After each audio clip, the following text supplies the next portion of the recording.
Welcome to Inside Marketing with MarketSurge, your front row seat to the boldest ideas and smartest strategies in the marketing game. Your host is Matt Hanson, Chief Growth Officer at MarketSurge. Hello, today on Inside Marketing with MarketSurge, we're diving into the world of advertising and what it means to buy attention in the digital and the old school way, and how those old school lessons still matter today. Our guest is Matt Hanson, a seasoned media strategist with a career spanning traditional broadcast, outdoor, print, and promotional advertising. From running high-impact local campaigns to navigating the shift towards digital, Matt brings a rare blend of old school wisdom and modern marketing savvy. If you've ever wondered how media buying really works behind the scenes or how to translate those classic principles into today's fragmented ad landscape, this is the episode for you. Welcome, Matt. Hey, thanks for having me. I appreciate it. Yeah, my pleasure. It's really nice to have somebody with some real chops in this field. Advertising is something that most businesses engage in, although most of the people I work with primarily do digital advertising on the social media platforms and search. I'd love to hear, we'll dive into all those things, but could you tell us, you've had a deep experience in the advertising space. How did you first get into the advertising world? Well, it's funny, coming out of school, I've come full circle. And my very first job coming out of school, I went to work for a Futures magazine. And I remember walking in on day one, sitting me in front of a Mac, asking me if I've ever used one. And of course I hadn't at that point. And that's dating myself, obviously. But they asked me to do an 850,000 piece direct mail. And I had no industry knowledge. I had no idea on how to do it. And so we've gone from there to today where I'm using obviously traditional channels, but also using digital and the ability to track and even go back in time and find people where they were. So, marketing has evolved drastically over those 25 years, but for your listeners, we figured out the 850,000 piece mailer and I was off and going. Well, that's fantastic. And, true entrepreneurial effort, as you described. So tell us about what that world was like in the print times where you're doing a lot of mail deliveries and other channels for distributing physical media. What were the challenges that people were dealing with at that time, and how does that contrast with what we face with the digital ads? Yeah, back then it was lots of cost, obviously, in printing paper and those types of things. So there's lots of cost and there was a lot of lead up to what you're actually going to do. Today, you can pretty much launch an ad in seconds if you've got the creative ready to go. Back then, it was a coordinated effort with a variety of different platforms, different people that aren't necessarily in your offices, right? So the idea was you had to have 2, 3, 4 weeks planning, design, getting all of that stuff out there. And some of that really hasn't changed today. But we've done things faster in a digital world, right? So we have digital printing. Back in the day, we would print 850,000 pieces that were all the exact same. Today, in the traditional sense, every single piece that we print can be printed digitally with your name on it. The things that you've purchased in the past, we can digitally print it. So the methods are still the same in the fact that you can do digital mailers, you can do magazines, you can do any of these kind of traditional ideas. But the digital component and the data component allowed us to do things that are a little bit more personalized where we are today. So if you're getting a direct mail piece, we can personalize it to your preferences. Even in magazines, which, magazines have kind of shifted to an old school method, but they're still used today and they're still relevant, and we can get into all kinds of audiences there and options. But, we used to just print or send one ad. Today, if you really wanted to, you could literally do a digital print where you're inviting people by name, subscriber name, to be part of some kind of offer that you're putting in your ad. So I think we're still kind of how we used to be, but the data, the technology has caught up with us and allows us to be a much more targeted effort in where we're going and give that personalization, that piece to people to say, like, we know you buy X, so we're going to provide you with X instead of trying to sell you on Y. And that's, we can call them X and Y or widgets, whatever you want to call, business school 101. Now, tell me a little bit about, okay, so attribution, I think, was probably an interesting challenge back then. Was it only based on sales growth, or, how did you figure out attribution in that space? Yeah, so we used to have, we would put source codes on pretty much everything that we did. And, you'd have a little code at the bottom of the ad. And when somebody would call a phone number, we'd ask, what is that code? You see a lot of this on the traditional TV channels still today. If you ever watch daytime TV, the linear TV that's going out there and targeting an older generation, you'll see that they'll put different codes and they'll ask for those codes when they call in. Same thing happened on direct mail. Same thing happened on print ads. If we were to do a radio spot, we would have a certain source code in there. It was kind of an archaic way to still understand where they're coming from. But what we would do is we would add up all of the information that we gathered from that. And we knew it was going to be somewhat skewed just because of the way we were doing it. But you could say, all right, well, source code A is producing much better than source code Z. And as we move forward, we're going to utilize A and B instead of Z. But that's probably the easiest, most archaic way that we used to do it. We didn't have pixels and all these things that we've grown up with over the last 10 years to track and monitor what's going on. We used ways that we could. And even today, if your audience is doing a magazine ad or putting something on the radio or even going in a newspaper, put a source code on it, because a source code can just be the date that it ran and, maybe the platform that you're out there on, right? So we talk about UTM parameters in the digital space. It's kind of like a UTM where you're saying, okay, NP could be newspaper. Today is May 15th. NP May 15 could be your source code. And then you know exactly that ad ran where in the newspaper and it ran on that date. So now we know exactly where it came from. Okay. No, that's really helpful. And so fast forward to today, where many business owners have skipped that channel, but obviously, like, there are still, these channels are still available. When you're talking to a business owner that doesn't have any experience in the traditional channels, how do you advise them to look at these channels? Like, is this as effective? Is this a good supplemental to their digital strategy? Or are there certain kinds of businesses that should forego digital and go to physical or other traditional channels?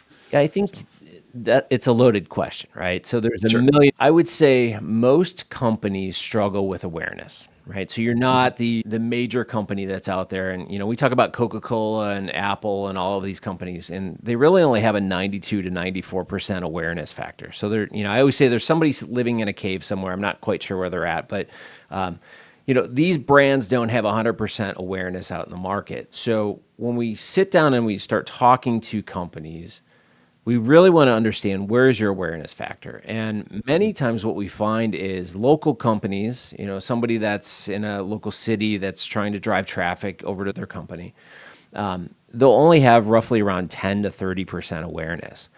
So if you're doing that, that's fine. We have to go out there, and digital is relatively inexpensive and it allows us to do a lot more targeting. And I think that's a valuable asset to have.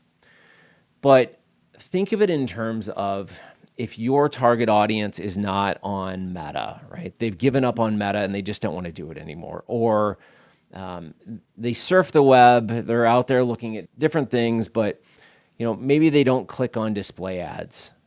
Maybe they don't open promotional emails. Maybe their inbox just doesn't, maybe it goes to spam. At that point, they may be seeing some ads here or there, but you also got to realize there are other avenues that people see on a regular basis. So we are, I'm just south of you, right over the border in Indiana, just south of Chicago. And, we are getting bombarded right now with I won't name the company, but their billboards are everywhere.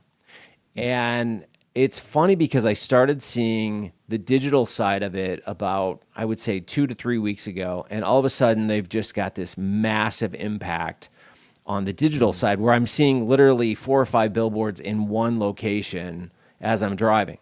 Now, that's an extreme example, but what we're saying is you're trying to generate awareness. So if they're not just seeing you if they're seeing you, in the digital space, but they're also seeing you in real life, the interactions that you're having, right?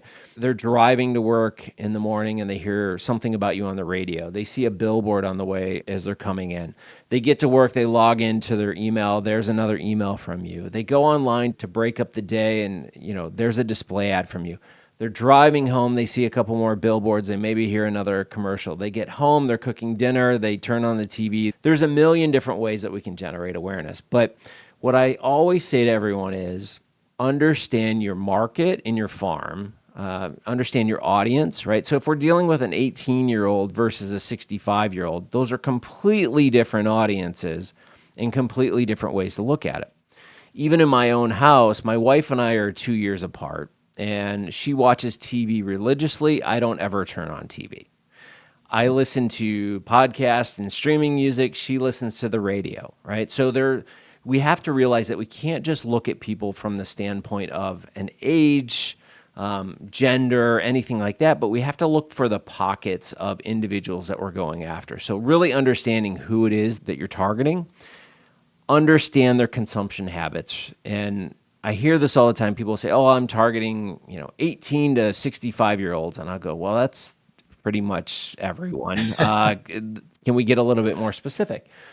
So really, if you start to understand those types of things, even from a 18 to 24-year-old, there are differences. Some will be on TikTok, some will not be on TikTok. Some will be giving up their cell phones. They don't want to spend hours and hours of time on it. And then there are some that still spend 10, 12 hours a day on it. So I think what we're saying is there's a digital side that we all kind of play in, and we have to play in because it's so cheap and it allows us to target the individuals that we want to go after. But there's a whole nother world out there. And it's funny because what is old is now become new again. So I live with a 19-year-old and a 17-year-old, and they love getting direct mail. And I don't want to get direct mail because I think Bill when I get that. But I've noticed a change where I would say probably over the last 5 to 10 years, you were getting a ton of direct mail and then it kind of eased off. And now it's starting to come back and people are getting a little bit more creative with it, with the sizes and things that you can do and the personalization that you can do. But I got one yesterday and I thought it was a unique piece. It stood out. It was die cut. It made me notice. So again, I think it's the audience. I think it's just understanding that you got to break up the monotony of just doing another Meta ad or another YouTube ad or whatever that you're doing out there in the digital space, and understand where they are in that funnel. So if it's awareness, or are they, do they know about you? And now we've moved to consideration, which is a whole nother conversation we could have. Yeah. Well, so you raised some interesting points, but first of all, you sparked a memory. Recent memory. My daughter is a junior in high school and starting to think about college, and is getting a lot of physical mail from universities all over the country. I'm sure as most that sign up for a standardized test do, but she'll get the most random university that I've never heard of, rural Maine or something, and then I'll find like 24 hours later, she's just like listing off all the great things about this university. And I'm like, you're not going to go there, but clearly like it's had an impact on you, like the novelty of it, for a 17-year-old kid, Well, like that. Maybe you have the same thing, but my daughter, when she gets one, she's 17, another year to go. The first thing she asks is, are there stickers? I don't know. The stickers are the thing. They love the stickers. But we were talking the other day about one that came in, and it was a trivia game, and it didn't have any branding on it whatsoever. And it said, go to this website, and it wasn't a branded website. And you go to the website, and it was kind of a little puzzle that you had to do. And it was perfect timing because I brought it in, I'd gotten home from work and brought it into her. She was doing homework in the kitchen table. And I said, oh, this one's unique. So we literally went on the website and started looking at it. And, I'm literally looking over her and I go, okay, I've got it. And Took her a second or two longer than Dad, so I'm bragging here. But but we both figured it out, and then we clicked it, and we realized it was a college that was kind of promoting thinking through things and using your brain and all this other stuff. And I went, that to me was a win. I like that. It took both of us. It hit at the perfect time. She was doing schoolwork at home. It got both of us involved in it. And I'm not going to spread any names of universities, but sure. It was a really cool idea. And so it took, we've got the sticker side of things, but then you have the how creative can we possibly get? And I loved that part. I thought that was just a perfect use. It was a simple postcard, nothing fancy. Just a problem, and go to the website and see if you can solve it. I loved it. Yeah, no, that's a great use case. It kind of takes the lead magnet concept to physical mail. I think that's great. Now, so we're talking about some of these traditional channels, and I think we're familiar with the fact that if you can sign up for these digital ad accounts on Meta or Google, you can do it for 3 figures a month, run a reasonable campaign. But what are the budget implications, and what should somebody think about budget-wise when they're looking at some of these other channels? Like, is it quite that accessible, or should they think about more of an investment? Yeah. It depends really like what you're looking to do. So if you're, let's say you want to do a billboard, you can get into billboards for relatively cheap if they're digital, right? So you're sharing the space, and instead of having to pre-print an entire billboard and put it up. Those, you're talking that 3-figure realm. You can kind of put those in the areas that you need to be. So if you're a restaurant or some kind of local kind of, you've got that placement around where you want it to be, that's perfectly fine. Radio's still a very cheap medium. You can go and literally record your commercial online through websites if you really want to, and download it and submit it. Many of them have digital platforms. You can just submit it, put in there what you want, and off you go. I would say when it comes to TV, that's a little bit harder because we have the whole video concept and trying to put all of that together. It can be pretty pricey, but it can also be pretty cheap. So, we talk about CPMs in this space, and cost per 1,000 impressions. So every 1,000 eyeballs that see your ad is what we're talking about there. What we're typically at, in some of the markets that I've been in, we're talking Louisville, St. Louis, even Chicago. I've been able to get my CPMs down pretty low. And when you look at something like Meta, I think the average Meta CPM is roughly around $7 for cost per 1,000.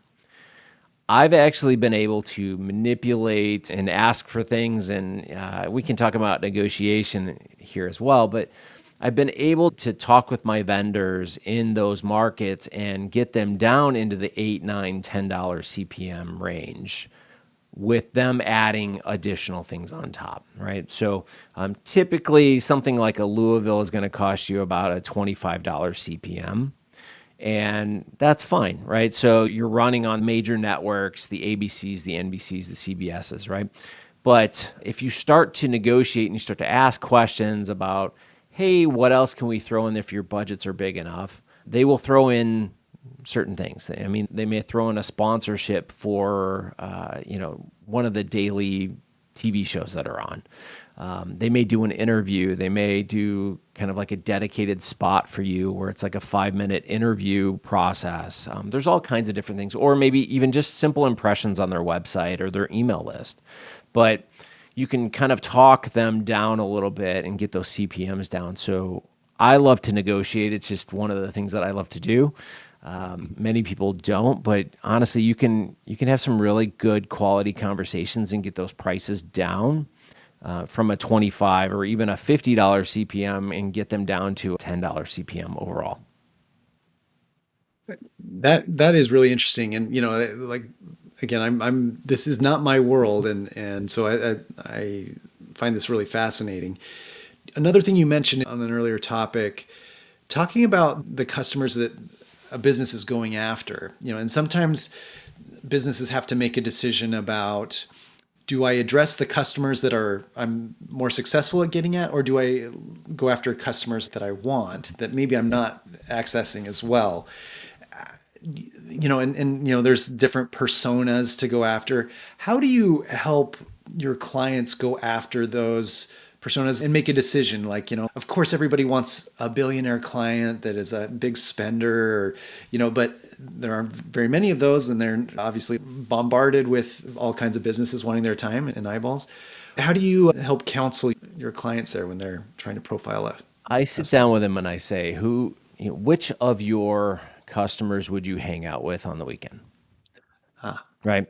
okay. So you don't want to have a bunch of problem customers because they are going to take up tons of time and tons of effort. And is it really worth it? From my point of view, I always say identify we talk about the Pareto principle, the 80-20, 80% of your business comes from 20% of your customers.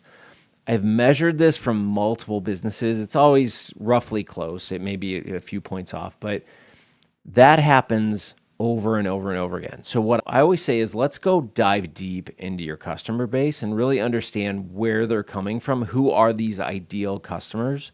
Who's giving you the most money and the least headache? And understand where they came from. And then go, all right, how do we approach others just like them? And it could be something as simple as referrals, right? That cost you literally nothing. But it could also be a major targeted effort in a certain area, right? So we did a discussion a while back of how to become a celebrity in your area. It was talking about digital and being out at events and sponsoring a bunch of things and using the traditional methods such as billboard and radio and all these things. Interesting to me because many people will chase a bad customer or chase a large, you say a billionaire, that you want as a customer. Everyone's chasing them. So why don't you just go out there and find the niche that you're really good at and find more of them? And you're going to be so much more happy because you're dealing with people that you really want to deal with instead of people they're going to look at you and say, I don't have time for you. I don't want to hear from you. I'll let you know when I'm ready. Find the people that you want to hang out with. And they always say, if you're having fun, you're never working a day in your life. That's the same thing with customers. Find the ones that you absolutely love and work with them because that's just going to make your business successful. That's great advice. We can't talk anything marketing without talking about AI. And, AI obviously has had a huge impact on most businesses and a lot on advertising. Has the influence or reach of AI impacted traditional channels as well, like in the content generation or the buying of the ads? Have you observed that? Yeah, I think there's two ways to look at this. We can look at it from the creative point of view. So, Yeah. You might not understand how to build the next 30-second commercial that you have to do. So this morning I had to go do a voiceover audio commercial and I went, very simple. I started in ChatGPT. I'm like, okay, give me some insights. Where should I go? We were tweaking some things, but it was a jumping off point.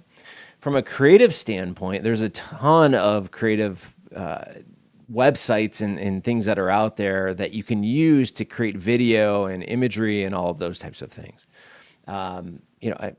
I joke that the last time Purdue was playing in the NCAA tournament, I sat down at tip-off, and before the end of the game, I had successfully created an entire episode of a podcast, not to mention the cover art and everything that went along with it, and launched it. And I joked because somebody had already listened to it the next morning after I had uploaded it.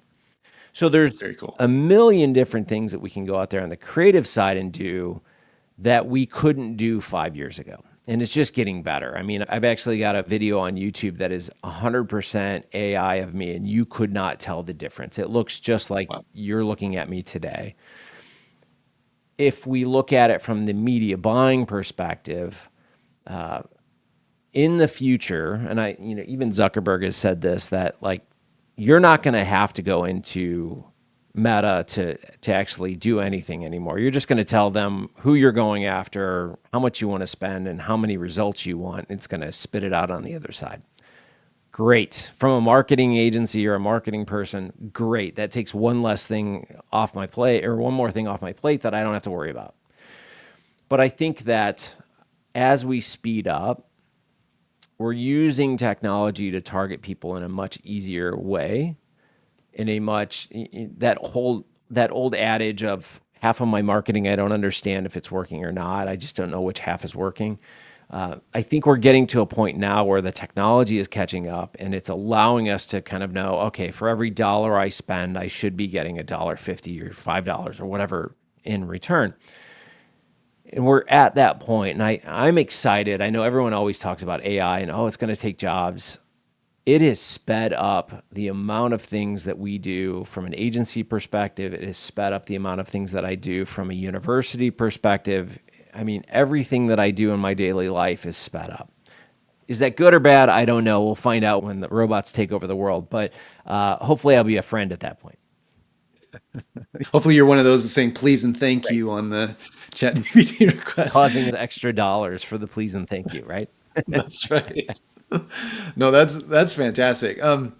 So, I guess one final question, maybe that's a two-sided question. What is something from old traditional media that you would love to see more of, and what is something that you're looking forward to in the technology realms? Something in the realm of what we can look forward to. What are a couple things that we could digest from off the top of your head? I think, quite honestly, one of the things that I absolutely adore the most that I don't see enough of is outdoor, but done well. And what I mean by that is, for years, I've kind of sat on the sidelines and collected different ideas that I've seen through the years. And technology allows us to do all kinds of really fun things. There's some crazy ones. I remember, I think it was Big Brother in Australia launched at one point, and they had a beacon that was texting people at a bus stop, I see you there. And then 30 seconds later, it said Big Brother launches on, tomorrow or whatever it was. That's a little creepy. But Sure. I think if you do something in the right context, in the right environment, it becomes exciting. So if it's a video game on a billboard that you can scan a code and start to play and you're interacting with it, that's cool. Like, that's fun. But outdoor traditional signage, billboards, even transit should be fun. I mean, we're sitting there, we're not doing anything. Let's, gamify it, I guess, a little bit more, or do it in some kind of creative manner that makes you go, wow, that's really creative. Technology, again, like I said, we waited years for the smartphone to be in everyone's hands, and we're finally here.